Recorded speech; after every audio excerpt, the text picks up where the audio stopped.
First time ko magpapabunot ng ipin dito sa Thailand. Kasi yung banda dito, masakit. Pag kumakain ako, so butas na siya. Dito ako magpapaano. Inatid ako ng boss ko. So good luck to me. Sana maging okay.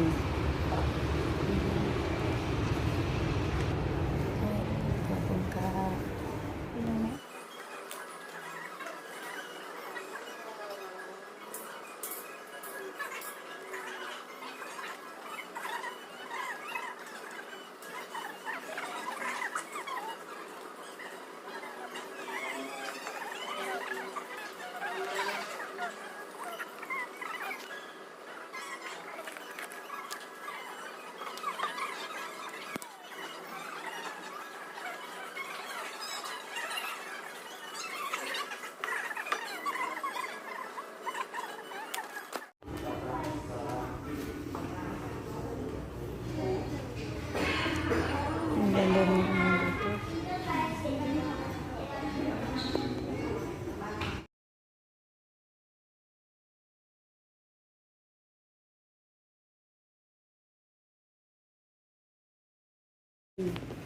Ayan guys, very high-tech x-ray.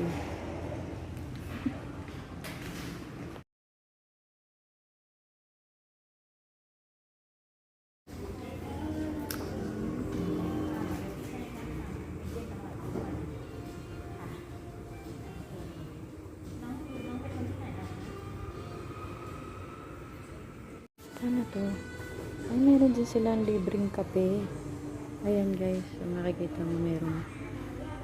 Ayan, meron silang coffee corner. Diba?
So, tapos na yung pagbunot ng ipin ko. So, eto na yung ipin ko.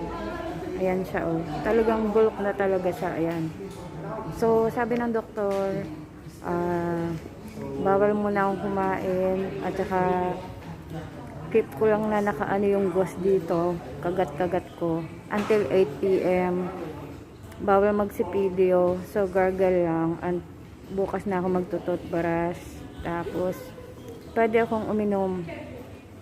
Ayun. So, ang bilis lang nung pangyayari, guys. Na-amaze ako kasi napaka-high-tech. Bali, 2 beses ako na in-x-ray before and after to make sure kung may natira pang ipin. So, successful naman yung operation ni Doc. Walang natirang ipin doon sa gums. Kung hindi, ang gagawin nila is surgery. So, very high-tech. Thank you. Nagpapasalamat ako sa boss ko. Ayan yung boss ko. Magbabayad na siya. Boss, ito na. Thank you Lord. Salamat sa Diyos. Thank you din sa dentist. Siya pala may-ari. Yung gumawa sa akin, yung may-ari mismo nitong dental world. Wow, diba bongga? Thank you Lord.